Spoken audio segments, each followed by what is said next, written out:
Les invito a buscar en sus Biblias en Lucas capítulo 16, Lucas 16, y quiero leerles una de las parábolas más interesantes que dijera Jesús. Lucas 16, del 1 al 15, dice de esta manera: Jesús contó otra parábola a sus discípulos.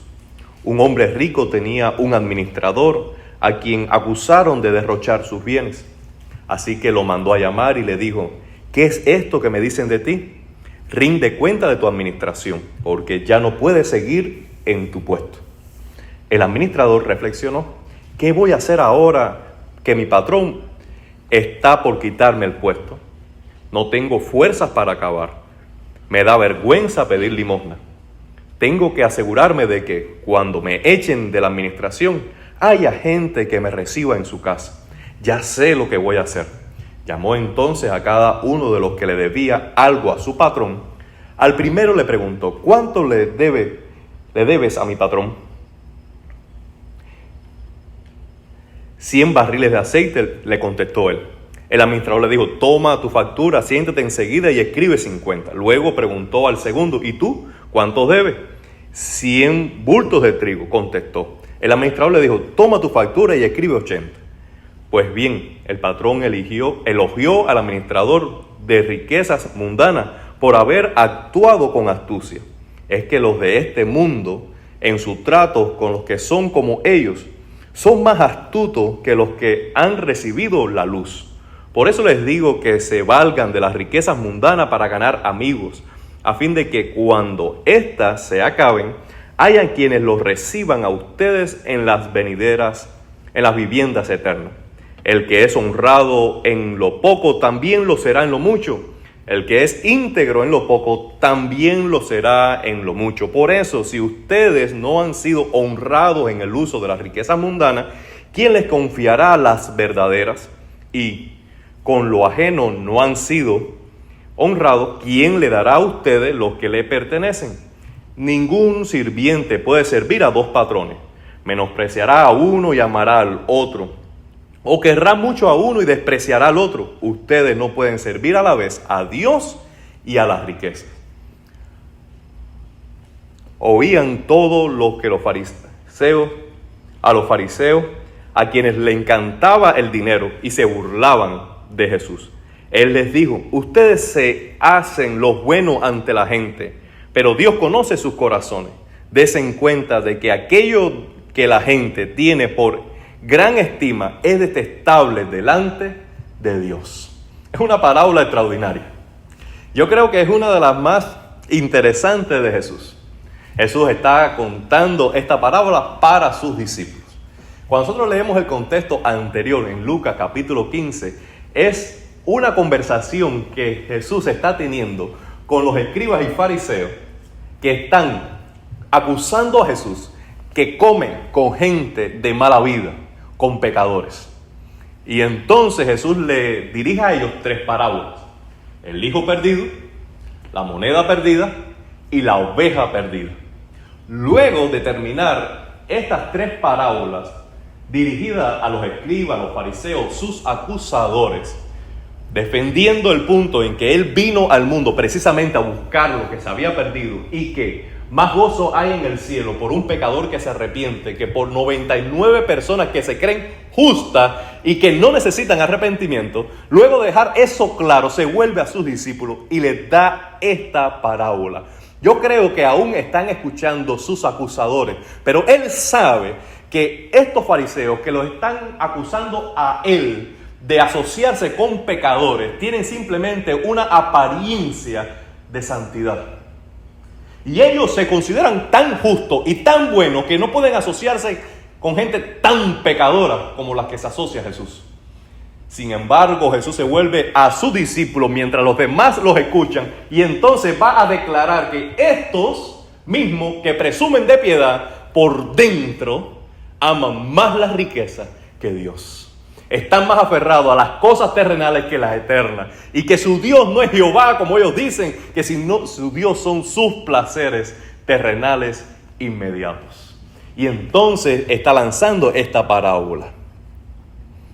Esta parábola viene en esta serie que estamos teniendo de vida centrada, porque ahora yo quiero hablarle cómo el Evangelio de Jesucristo tiene que bendecir, modificar, transformar nuestra relación con las finanzas, el dinero, las posesiones de esta vida.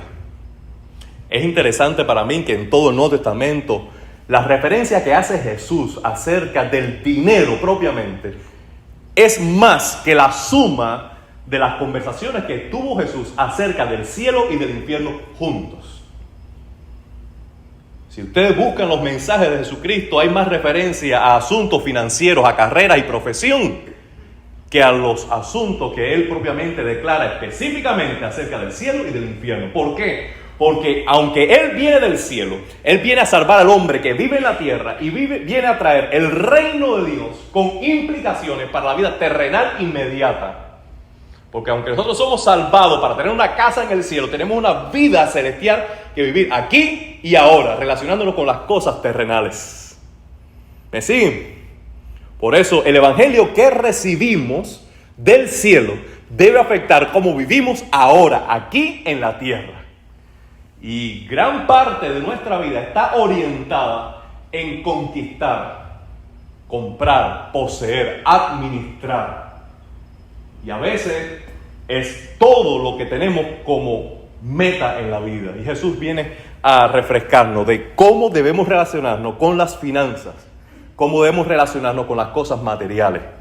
Porque nuestra espiritualidad va a estar condicionada a las decisiones espirituales que tomemos con las finanzas. ¿Están de acuerdo conmigo? Por eso quiero contarles a ustedes primero una historia de un sabio que tenía consultas en la India. Se le acercaban las personas a pedir consejos uno tras otro y una fila larga hasta que llegó un extranjero donde estaba el sabio, y al mirar su casa sencilla donde carecían el sabio de muebles y de adornos y de cuadros en las paredes, el turista le dice: ¿y dónde están tus posesiones? El sabio entonces le responde: ¿y dónde están las tuyas? Y él dice: no, es que yo estoy aquí de paso. Y él dice: yo también. Yo también. Porque un turista, cualquiera de nosotros, al menos las mujeres, es decir, menos las mujeres, nosotros los hombres, tratamos de viajar con el equipaje más pequeño y más cómodo posible, lo esencial, porque vamos de viaje.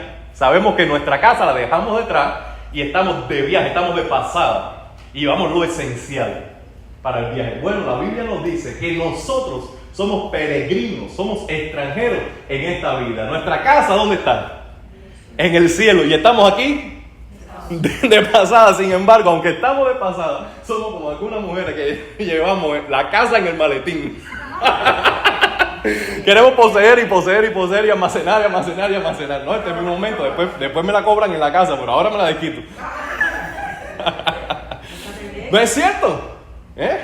Y Jesús está diciendo a sus discípulos con esta historia, para que los demás lo escuchen: mira, dejen ustedes de presumir de religiosidad y de piedad y de santidad, porque yo sé que su corazón está aferrado a este mundo y su Dios es la riqueza y no es Dios, Jehová de los ejércitos. Y a sus discípulos está diciendo: ustedes son, muchachos, ustedes son simplemente administradores de las riquezas de Dios. Mire, hermano, esta historia nos está diciendo a nosotros que toda riqueza, toda posesión en esta vida le pertenece en realidad a Dios. Y eso le pertenece a Dios por derecho propio, por derecho de creación. De Jehová es la tierra y su plenitud, el mundo y los que en él habitan, porque Él la fundó sobre los mares, la afirmó sobre los ríos. Dios dice en Ageo: mía es la plata, mío es el oro. Toda la riqueza del mundo, aún aquel dinero que está dentro de los bancos del mundo, le pertenece a Dios y Él lo da a quien Él quiere. Las riquezas le pertenecen a Dios. La capacidad de hacer riqueza, la capacidad de hacer negocio, de emprender, de prosperar, viene también de Dios. Y todo lo que tenemos es simplemente que administrar lo que Dios nos da. Somos administradores. Tu vida le pertenece a Dios, tu tiempo le pertenece a Dios, tu carro, tu casa, tu trabajo le pertenece a Dios. Todo lo que tú tienes le pertenece a Dios. Nosotros somos simplemente administradores. Sin nada vinimos a este mundo y sin lugar a dudas, sin nada nos iremos. Porque aún esa caja cara en la que quizás porque es cara aunque sea la más modesta, Arena. Es cara. Ese hoyo caro, aunque no lo vamos a, aunque nuestra alma no esté allí, nuestro ser no esté allí, todo eso se va a quedar en este mundo. Aún nuestro cuerpo, que es nuestra posesión más privada, que nos define como identidad, este cuerpo se va a quedar aquí. Nuestra alma desnuda va a comparecer delante de Dios, porque sin nada vinimos a este mundo y sin absolutamente nada nos despediremos de Él. Todo es pasajero. Aún así, le pertenece a Dios. A veces pensamos, mi hermano, que uno puede decir, bueno, el 10% de mi ganancia le pertenecen a Dios. Déjame darle el 10% y hacer lo que yo quiera con el 90%. Déjame decir que el 10% le pertenece a Dios y el 90% le pertenece a Dios.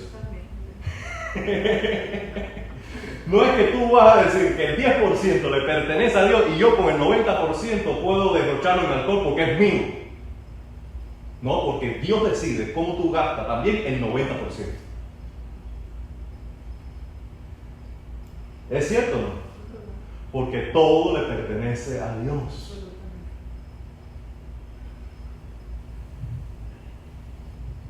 Nosotros tenemos que tener esto bien claro si queremos caminar con Cristo. O Cristo es dueño de mi vida, de mi tiempo y de todo lo que poseo, o soy yo.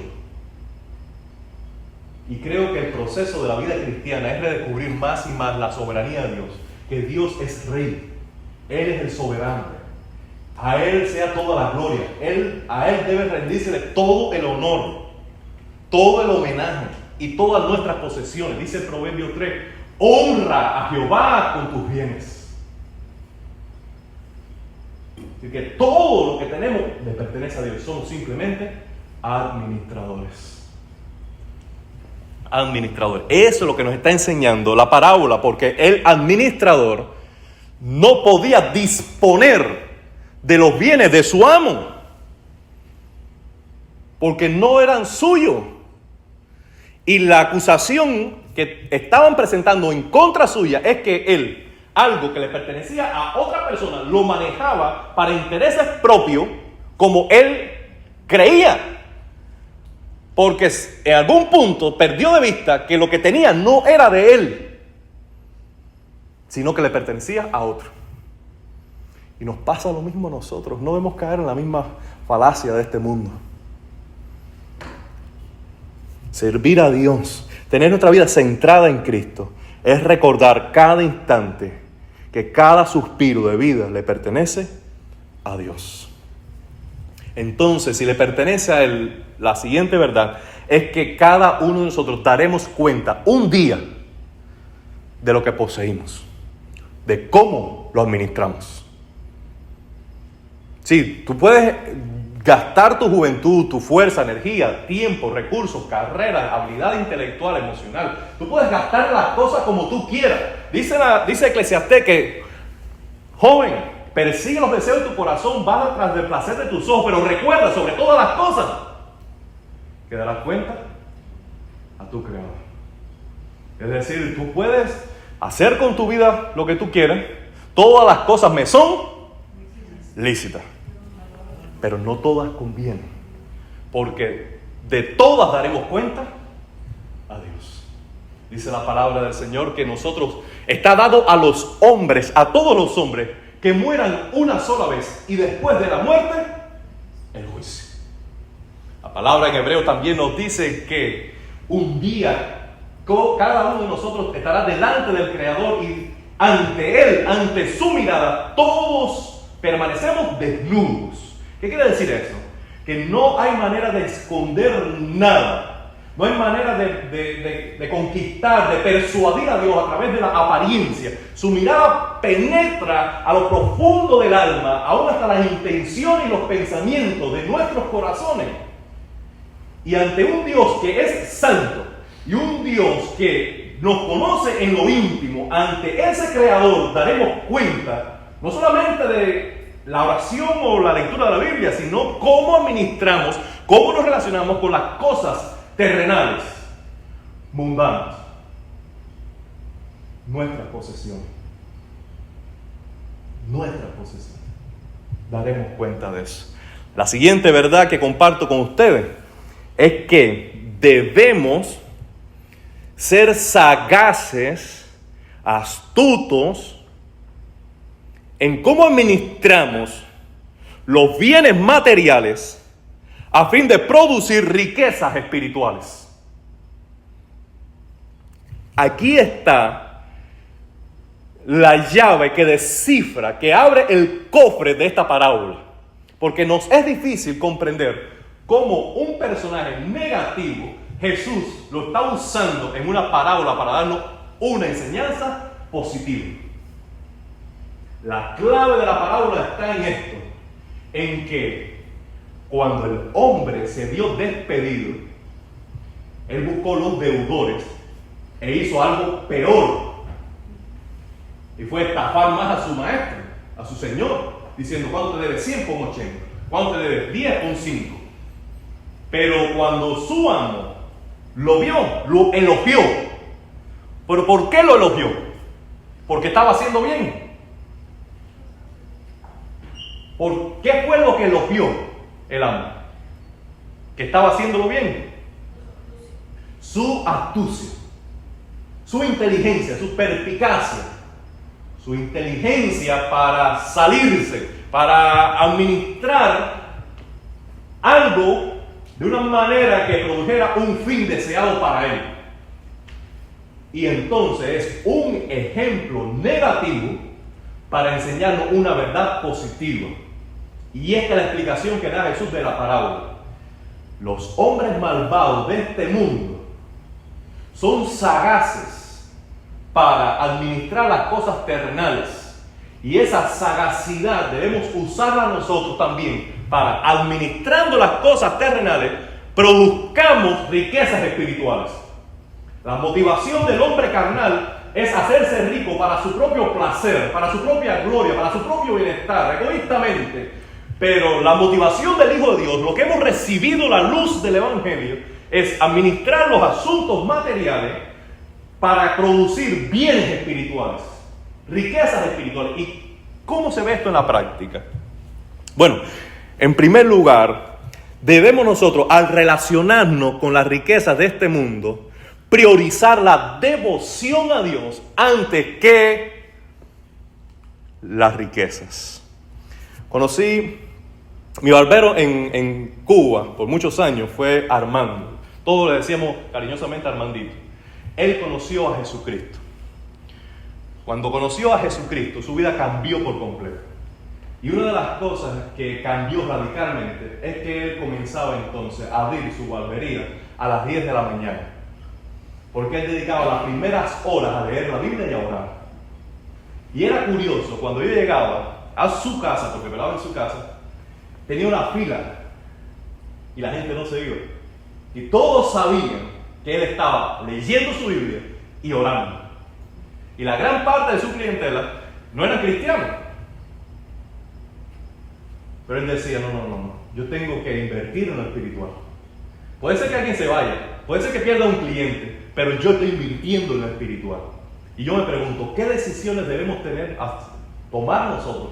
¿Qué ajuste es necesario realizar en nuestra agenda, en la manera en que trabajamos, en la manera en que planificamos nuestra semana, nuestros días, para que nosotros invirtamos en lo espiritual, aunque tengamos que sacrificar en algún punto, en algún momento, algo material?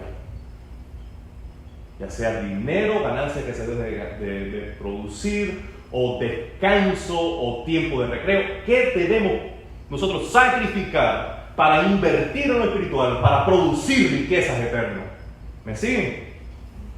Entonces, lo primero, prioricemos la devoción. Segundo, proveamos para los pobres. Proveamos para los pobres. La generosidad no se trata tanto de cuánto tenemos, sino cuál corazón poseemos.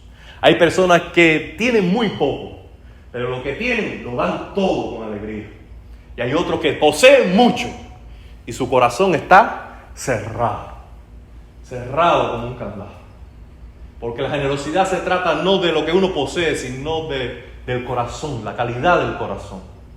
Por eso Jesús elogió a aquella viuda, porque todos daban de las ofrendas de lo que sobraba, pero la viuda, dando una moneda, lo daba todo. Lo daba todo. Nosotros podemos recordar también la parábola del buen samaritano. El buen samaritano encontró a un hombre que había sido asaltado, maltratado y abandonado, ignorado por sacerdotes y por levitas. Ellos tenían cómo ayudarlo. Sin embargo, no quisieron. Pasó un samaritano y, movido a misericordia, hizo todo cuanto pudo por ese hombre. Él se movió a misericordia, descubrió la necesidad y proveyó a esa necesidad.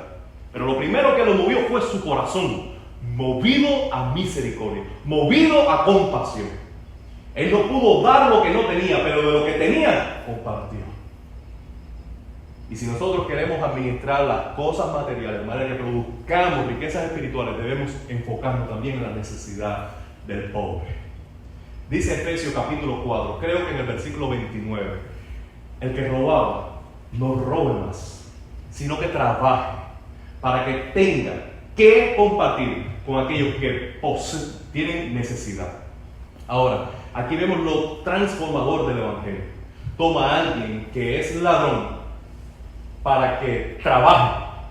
Y no solamente trabaje para suplir a sus necesidades de una manera honrada, sino que tenga también lo suficiente para compartir con los necesitados. El tercer principio que quiero compartir con ustedes respecto de administrar cosas materiales para riquezas espirituales es este: invierta en las misiones. Invierta en la misión. Jesús tenía un equipo de discípulos que iban con él reproduciendo su liderazgo, predicando el evangelio, haciendo discípulos, sanando y libertando de demonios. Pero tenía otro equipo administrativo. Mayormente eran de mujeres que estaban especializadas en servir al maestro, preparar la comida, alojarlo, hospedarlo, proveer dinero para las necesidades del ministerio. Habían personas ricas, Nicodemo quizás. También tenemos otros hombres como José de Arimatea y otros que aun cuando Jesús murió, de su riqueza le sirvieron. Con ungüento, con una tumba que nadie había puesto, sirvieron. ¿Por qué? Porque el ministerio espiritual en esta vida, en este mundo, necesita respaldo también financiero y económico. Y cuando usted escuche de una misión, cuando usted escuche de una iniciativa de alcance, cualquiera que sea, donde quiera que sea, invierta en las misiones. Invierta en la salvación de otra gente. Invierta, dé generosamente y vas a ver el gozo que produce en su corazón, y también en eso darás gloria a Dios. Gloria a Dios. Amado hermano, esta parábola tiene muchas riquezas, pero quiero darle una última, así corriendo. Jesús dice bien claro: ustedes no pueden servir a la vez a Dios y a las riquezas. A Dios y a las riquezas. Debemos hacer un análisis sincero. ¿Cuál es la meta final de tu vida? ¿Cuál es el propósito final óptimo de tu vida? ¿Una carrera? ¿Una casa? ¿Un tipo de carro específico? ¿Las vacaciones de tus sueños? ¿Cuál es la meta final de tu vida? Debemos ser muy sinceros en respondernos eso. Mire, déjame decirle en confianza, porque estamos en familia. A veces he hablado con padres de adolescentes que están completamente satisfechos con estas dos cosas. Mi hijo o mi hija me obedece y mi hijo o mi hija está estudiando. Y eso es todo lo que se espera a veces de un adolescente o de un hijo. Y esas dos cosas a veces satisfacen el corazón de cualquier padre. Y créeme que es algo muy, pero muy bueno.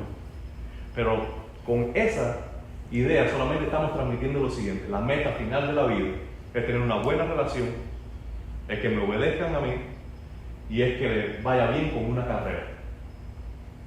Pero no.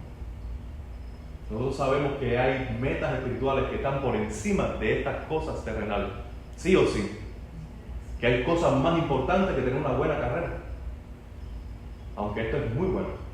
Que hay cosas más importantes que tu hija o tu hijo se porte bien. Que el primer y gran mandamiento es este: amar a Dios sobre todas las cosas. Y que si tu hijo o tu hija ama a Dios, busca a Dios y teme a Dios, entonces su vida será como una casa fundada sobre la roca, que cuando vengan las tempestades, los vientos y las tormentas, ella va a permanecer firme, él va a permanecer firme porque está fundado sobre la roca. Pero todo lo que construya una buena imagen, una buena carrera, una buena personalidad, todo lo que construya un adolescente, un adulto o una mujer, todo lo que construya que no tenga fundamento espiritual, está construyendo sobre la arena. Tú podrás desarrollarte, prosperarte, tener carrera, tener un gran negocio, llegar a New York, tener tu oficina allí en el puesto más alto de la torre de New York. Pero va a venir un día la tormenta. Va a venir un día el viento contrario. Y todo lo que has edificado que no sea sobre Cristo vendrá abajo. Y grande será tu ruina. Grande será tu ruina. ¿Por qué? Porque hay cosas más importantes que hacer dinero. Hay cosas más importantes que tener una carrera. Hay cosas más importantes que tener un buen carro y tener una buena casa. Hay cosas más importantes que esto. Tú no puedes servir a Dios y a las riquezas. Ahora, con esto no estoy diciendo que no sea legítimo prosperar, que no sea legítimo hacer negocio. Lo que estoy diciendo es que nada puede competir con tu gran amor hacia tu Dios. Y eso se define en tiempo, energía, valor, qué es lo que está persiguiendo tu corazón. Recuerda esto, hermano mío.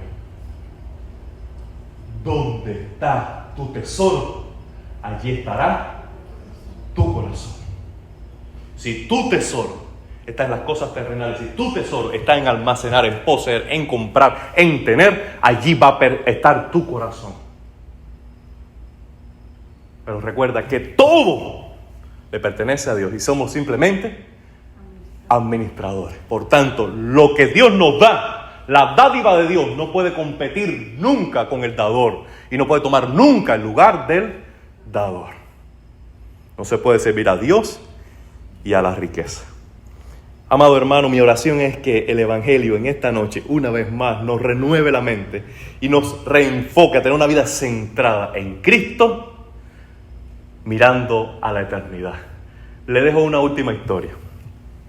Saben que unos cazadores de monos astutos tienen una técnica extraordinaria para cazar monos. Ellos entran a la selva con unos maníes y empiezan a soltar un grano aquí, y otro grano allá, y otro grano allá. Pero al final dejan un puñado de maníes dentro del hoyo de un árbol. ¿Qué sucede?